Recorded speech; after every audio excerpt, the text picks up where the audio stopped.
O programa Saber Direito desta semana é com a professora Renata Cesac. O curso é sobre direito securitário. Tem dúvidas sobre o assunto? Mande um e-mail para nós, saberdireito@stf.jus.br. Você também pode estudar pela internet acessando o site www.tvjustiça.jus.br. Olá, é um prazer recebê-lo em mais um Saber Direito, um programa semanal produzido pela TV Justiça. Eu sou Renata Cesac, professora e especialista em Direito de Seguros e Resseguros, e com a ajuda de vocês faremos uma análise sobre o contrato de seguro, abordando os seguintes temas. Em nossa primeira aula, falaremos sobre os conceitos introdutórios ao contrato de seguro.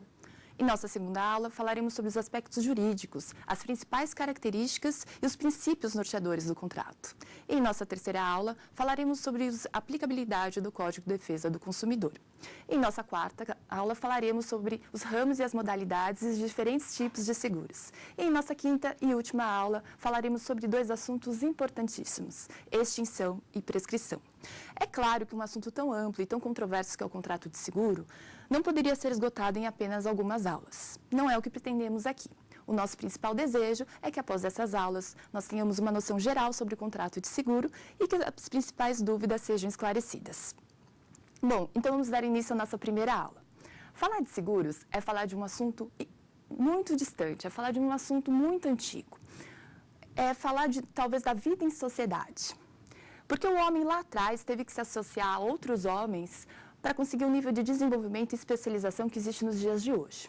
Então dizem, porque não há registros escritos, que o seguro, que essa ideia do seguro surgiu em tempos muito remotos, mais ou menos no início da Idade do Bronze, que compreende entre 3.000 a 2.500 anos antes de Cristo.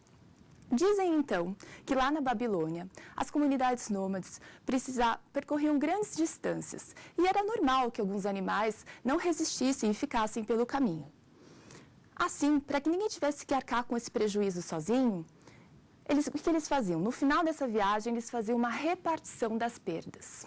O que isso tem a ver com seguro? Isso tem a ver com seguro porque um dos princípios clássicos do seguro é o mutualismo. E o mutualismo, essa é a união de esforços de um grupo contra o prejuízo eventual que seria excessivamente oneroso se suportado individualmente. Como assim? É um prejuízo que seria muito difícil, seria muito oneroso, seria muito pesado para ser arcado por uma pessoa só.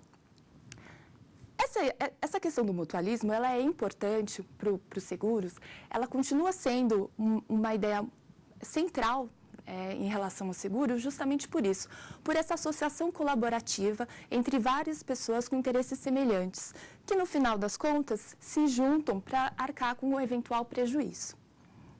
Essa ideia mutuária e também o seguro foi ganhando novos elementos e foi se desenvolvendo. Em 1347, foi feito o primeiro seguro nos moldes atuais, em Gênova, com a emissão da primeira apólice de seguro. Era um seguro de transporte marítimo. Claro, impulsionados pelo comércio, os seguros marítimos foram os primeiros seguros a serem regulamentados tanto na Europa e não poderia ser diferente em Portugal. Em 1383, foi feita a primeira Lei Nacional de Seguros em Portugal. Essa ideia do seguro sendo uma medida de precaução contra um evento incerto foi se propagando e foi muito impulsionada pelas navegações do século XV. Em 1808, no Brasil, com a abertura dos portos, também foi criada a primeira seguradora, a Companhia de Seguros Boa-Fé. No Brasil, não poderia ser diferente, o seguro marítimo também foi o primeiro seguro a ser regulamentado com o Código Comercial Brasileiro, a Lei 556, de 29 de junho de 1850. E esse Código Comercial Brasileiro, em relação ao seguro marítimo, continua vigente até hoje, nos seus artigos 666 até o 730. Bom, o Código Comercial ele foi de suma importância para a regulamentação de seguros no Brasil, porque ele atraiu seguradoras para o país e ajudou a desenvolver outros seguros além do marítimo. De lá para cá, tivemos muitas informações, muitos acontecimentos na história de seguros do Brasil. Inúmeras leis e decretos fizeram com que toda essa parte de regulação e fiscalização mudasse muito. Para quem tiver curiosidade, os sites ou os sítios da Superintendência de Seguros Privados e da Escola Nacional de Seguros Privados listam e apresentam os principais fatos históricos e as leis mais importantes. Mas, como eu ia dizendo, o seguro foi essa ideia de ser muito oneroso, excessivamente oneroso, para ser suportado individualmente, foi uma ideia que foi uma ideia que foi se desenvolvendo. Com o desenvolvimento de ciências como a probabilidade, como a estatística, e a ideia do seguro foi evoluindo. E aí que foram criadas empresas especializadas em assumir esse risco. Então, a transferência do risco passou a ser, então, um dos elementos mais marcantes dos seguros. Com essa situação de evolução do seguro, muitas empresas resolveram participar desse mercado. E aí, com a evolução desse mercado, a gente conhece mais ou menos o seguro como ele é hoje. Aqui cabe fazer uma distinção entre o seguro social e os seguros privados. A Seguridade Social é regulamentada pelo artigo 194 da Constituição Federal e não é o nosso tema hoje. Em nosso tema hoje, falaremos sobre os seguros privados. Trata-se de uma proteção constitucionalmente prevista, né, de direitos em relação à Seguridade Social.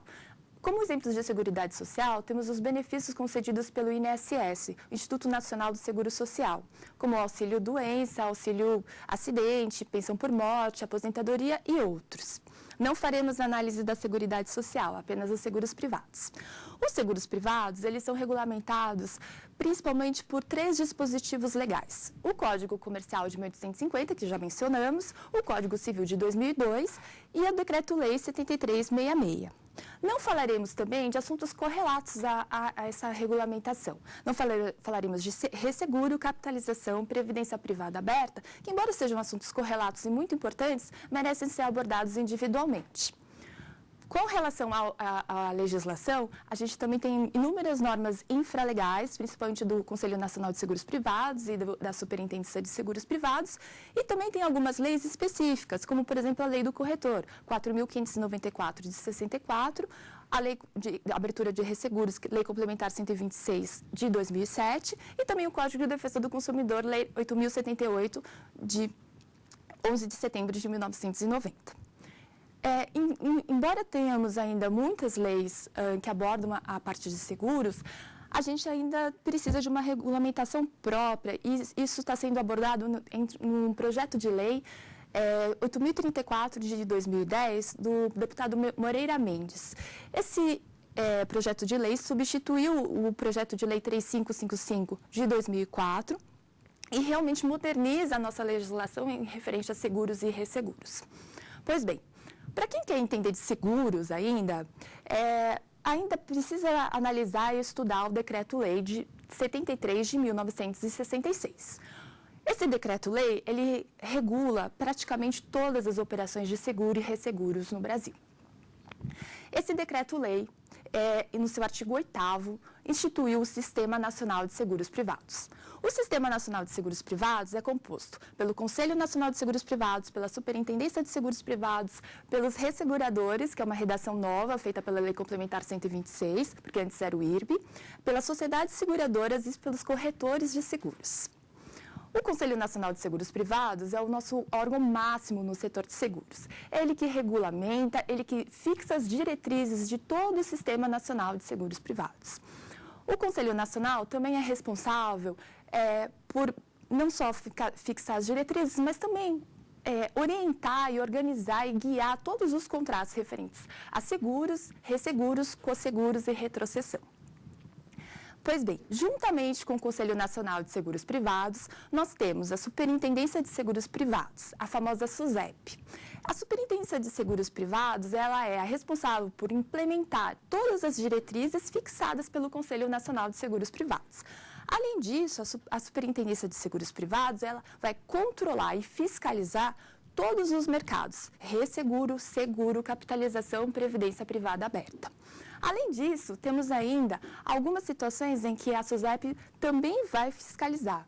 Por quê? Porque ela é responsável por zelar pelos consumidores, ela é responsável por zelar pela solvência do mercado de seguros e também é responsável por organizar e ajudar a desenvolver esse mercado de seguros.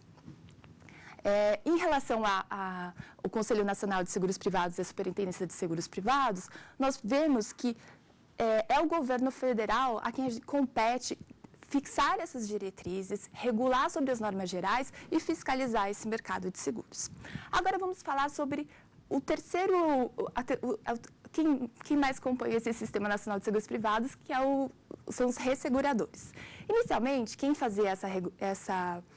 era responsável por compor esse Sistema Nacional era o IRB, o Instituto de Resseguros do Brasil. O IRB é um órgão que antigamente era uma economia mista e passou a ser uma empresa hoje privada. O IRB ele detinha o monopólio da área de resseguros no Brasil. Só o IRB poderia negociar resseguros ou contratar resseguros ou assumir riscos em resseguros. Depois da Lei Complementar de 126 de 2007, o IRB deixou de ser um monopólio e outras empresas puderam participar desse mercado de seguros. Então, o Sistema Nacional de Seguros Privados, antes composto pelo IRB, passou a ser composto pelos resseguradores, incluindo o IRB. A Lei Complementar 126 de 2007, juntamente com a resolução do Conselho Nacional de Seguros Privados 168, regulam hoje toda a matéria de resseguro e retrocessão no país. Essa matéria é uma matéria recente e que, assim, trouxe não só mais tecnologia ou mais conhecimento para a gente, mas, assim, trouxe também mudanças gerais em relação ao termo de resseguros. A gente pode entender que eles dividiram os resseguradores em 3 tipos. Resseguradores locais, os resseguradores admitidos e os resseguradores eventuais. Os resseguradores locais são resseguradores que são sediados no Brasil, são regulamentados, óbvio, se sujeitam à legislação e à regulamentação da SUSEP e são constituídos em sociedade anônima e só podem operar em resseguro e retrocessão. Os resseguradores eventuais e os admitidos, ao contrário, eles não são sediados no país. A diferença entre o eventual e o admitido é que o admitido ele tem um escritório de representação no país e ele é, óbvio, fiscalizado pela superintendência, ele tem que ter autorização da SUSEP para funcionar, assim como o eventual também, só que o eventual também não tem um escritório de representação no país. Então, esses 3 tipos de resseguradores, o que a Lei Complementar diz? O IRB é um ressegurador local. Então, ele vai funcionar conforme todos os resseguradores locais. Então, ele vai ter a autorização de funcionamento, ele vai ter ele vai ter que se sujeitar também agora a todas as regras, assim como os outros resseguradores, tanto nacionais quanto internacionais aqui no Brasil. O quarto componente do Sistema Nacional de Seguros Privados são as sociedades seguradoras. As sociedades seguradoras, elas são órgãos, diz o Código Civil que a sociedade seguradora só pode ser uma entidade que foi legalmente autorizada. Esse legalmente autorizada é a própria Superintendência de Seguros Privados que faz essa autorização, que faz essa regulação de o que é necessário, quais são os elementos importantes ou não para você virar uma seguradora. A seguradora, ela é responsável, então, por assumir esses riscos transferidos pelo segurado e ela é responsável por pegar o dinheiro, ou seja, recolher esses recursos, gerir esses recursos e formar esse fundo de reserva. E também é responsável, assim, por ter esses recursos, são responsáveis por pagar, então, as indenizações. É claro que as seguradoras, elas precisam respeitar todas as normas, sejam o Código Civil, o Decreto-Lei 7366 e tudo mais, e as seguradoras, elas compõem esse Sistema Nacional de Seguros Privados, seja de suma importância para o desenvolvimento de seguros no país.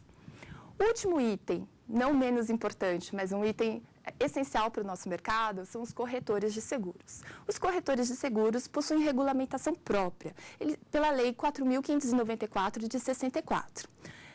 A profissão de corretor de seguros, ela é uma profissão